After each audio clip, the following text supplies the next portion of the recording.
Assalamu alaikum my dear students, my name is Mohammad Raheel Sabar, your biology instructor for grade 12. So आज के इस lecture में हम cover करने जा रहे हैं चैप्टर 27 की बुक की एक्सरसाइज के MCQs को और शॉर्ट क्वेश्चंस को। तो आइए इन दोनों चीज़ों को कवर करने की कोशिश करते हैं। स्टार्ट करते हैं with MCQs। The first one is which one of the following continents has the highest rate of the humans population? The first one is Australia, next Africa, third Asia, Delta, North America. तो याद रखिएगा जो सबसे ज़्यादा highest human population rate है वो Asia के अंदर है। So the answer is Asia. Next, if the population is above the carrying capacity what must happen? Carrying capacity से मुराद ये है कि एक स्पेसिफिक एरिया है और वहाँ पे जो हमारे पास रिसोर्सेज हैं वो कुछ स्पेसिफिक नंबर्स जो है उनके लिए जो है वो सूटेबल हैं, यानी सिर्फ 10 अफराद रह सकते हैं या 100 अफराद रह सकते हैं। और अगर तादाद ज़्यादा हो जाए तो उससे क्या प्रॉब्लम हो सकती है? तो कैरिंग कैपेसिटी क्या थी, 10 की या 100 की, उससे ज़्यादा हो जाए तो क्या प्रॉब्लम होंगे? So the first one is it must immediately cure, it can remain stable indefinitely, it can continue to increase, it must eventually decline। तो definitely जो है वो resources बहुत ज़्यादा कम है तो हमारे पास competition बहुत ज़्यादा होगा तो population जो है इनके survival के chances बहुत कम होंगे तो इनकी तादाद आहिस्ता आहिस्ता कम होना शुरू हो जाएगी। So the answer is it must eventually decline। Next, what is our principal source of the energy? Nuclear energy, geothermal energy, solar energy and tidal energy. तो याद रखिएगा सोलर एनर्जी हमारे पास जो है वो एक परमानेंट सोर्स ऑफ एनर्जी है। Next, batteries store which type of energy? Electrical energy, mechanical energy, chemical energy, nuclear energy. So physics के स्टूडेंट तो बहुत अच्छे से जानते हैं कि बैटरीज के अंदर हमेशा केमिकल एनर्जी होती है। सो the next one is what is ozone layer, यानी नेक्स्ट हम शॉर्ट क्वेश्चंस को डिस्कस करते जा रहे हैं। So the first one is what is ozone layer. अगर हम ओजोन लेयर की बात करें तो ओजोन बेसिकली ऑक्सीजन का एक एलोट्रॉप होता है जिसे O3 कहते हैं। इसकी स्पेसिफिक जो है वो ऑर्डर होती है और एक स्पेसिफिक इसका जो है वो ब्लूइश कलर भी होता है।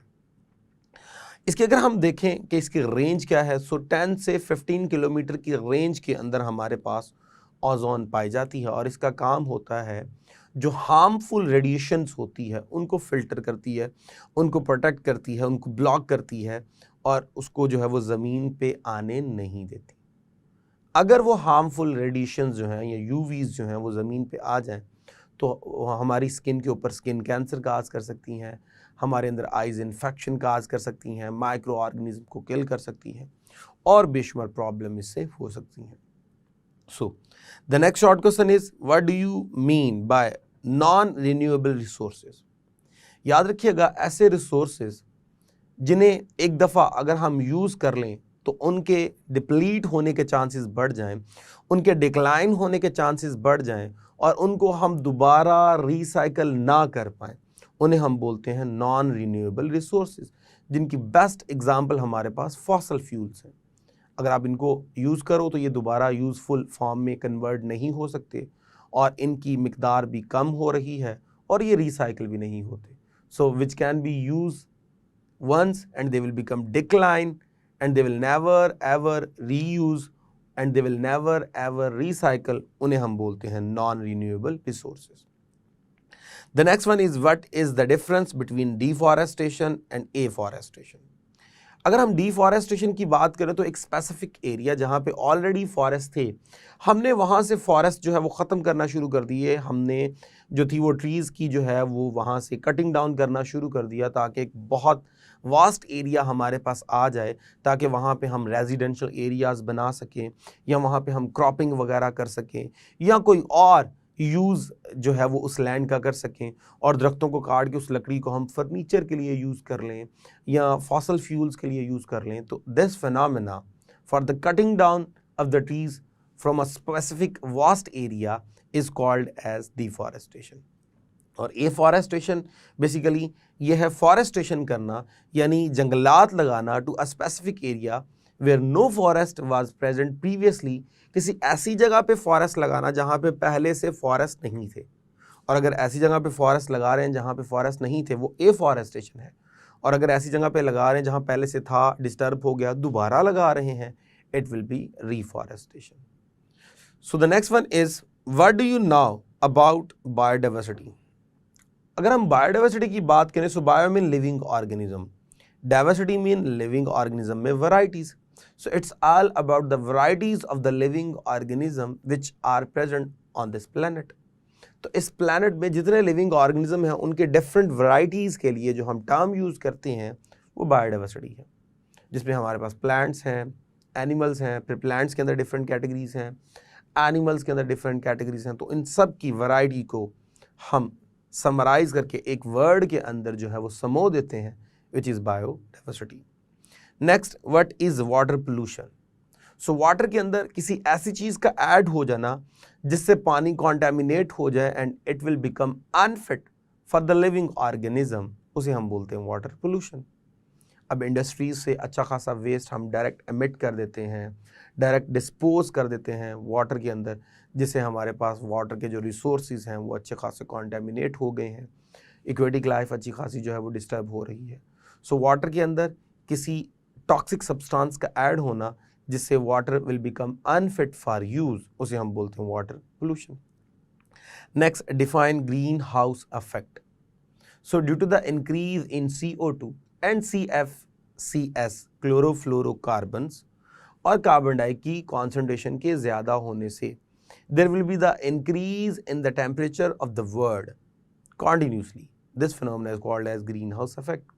तो CO2 और CFCs यानी क्लोरोफ्लोरोकार्बन के बढ़ने से और कार्बन डाइऑक्साइड के बढ़ने से जो टेम्परेचर है दुनिया का वो बहुत ज़्यादा बढ़ रहा है। इस फिनोमेना को हम बोलते हैं green house effect. Next is what is acid rain. So acid rain एक ऐसा प्रोसेस है जिसमें एसिड जो है वो हमारी ज़मीन में आता है। अब अगर हम बात करें इंडस्ट्रीज़ की या फॉसल फ्यूल्स के बर्न होने की, so they are regularly emitting CO2, SO2, NO2 यानी सॉक्सेस, नॉक्सेस एंड कॉक्सेस यानी कार्बन के ऑक्साइड, नाइट्रोजन के ऑक्साइड और सल्फर के ऑक्साइड। जब ये रेन वाटर के अंदर ऐड हो जाते हैं then they will form sulphuric acid या सल्फ्यूरिक एसिड, नाइट्रिक एसिड या नाइट्रिस एसिड या कार्बोनिक एसिड। अब ये जो वाटर नीचे आएगा ये एसिड रेन होगी, जो कि हमारी स्किन को भी डैमेज करेगी, माइक्रो ऑर्गेनिजम्स को भी डैमेज करेगी, प्लांट्स को भी डैमेज करेगी और एक्वेटिक लाइफ को भी डैमेज करेगी। The next one is what is algal Bloom. अब आमतौर पे जो वाटर बॉडीज होते हैं कभी कभी ऐसा होता है कि उनके अंदर फॉस्फेट की बहुत ज़्यादा एक्सेस हो जाती है, सल्फेट की बहुत ज़्यादा एक्सेस हो जाती है। इसमें सबसे बड़ा सोर्स हमारे इंडस्ट्रीज़ के या डोमेस्टिक के जो डिटर्जेंट्स होते हैं जब वो ऐड होते हैं, जब न्यूट्रिएंट्स बहुत ज़्यादा एनरिच हो जाते हैं तो उनकी वजह से वहाँ पे अलगी, फंगी और माइक्रो ऑर्गेनिज्म ग्रो करना शुरू कर देते हैं। जब अलगी, फंगी वहाँ पे ग्रो करना शुरू कर देते हैं and they will start to reproduce, तो ये फिनोमेना हमारे पास है अल्गल ब्लूम। अब जब वो अलगी और फंगी वहाँ पे रिप्रोड्यूस करेंगे, वो आउटर सरफेस को कवर कर लेंगे, तो लाइट पेनिट्रेट नहीं हो सकती, ऑक्सीजन पेनिट्रेट नहीं हो सकती, जिसकी वजह से एक्वेटिक बॉडीज़ मरना शुरू हो जाती हैं। और जब वही अलगी और वही जब हमारे पास फंगी जो है वो सरफेस पे मरना शुरू हो जाएंगे, तो इनके मरने से वहाँ पे डिकम्पोजिशन का प्रोसेस भी शुरू होगा और अच्छी खासी स्मेल पैदा होगी, then the water will become unfit for the use. So ये हमारे पास था algal bloom. So dear students, हमने इस लेक्चर में चैप्टर 27 की एक्सरसाइज के इम्पॉर्टेंट MCQs को कवर किया और साथ ही साथ हमने इसके इम्पॉर्टेंट शॉर्ट क्वेश्चंस को कवर किया। तो आपने इन शॉर्ट क्वेश्चंस को और MCQs को बहुत अच्छे तरीके से लर्न करना है, क्योंकि इसमें से बेशुमार MCQs और शॉर्ट क्वेश्चंस पास पेपर से पूछे जा चुके हैं और इनके दोबारा आने के बहुत ज़्यादा चांसेस हैं।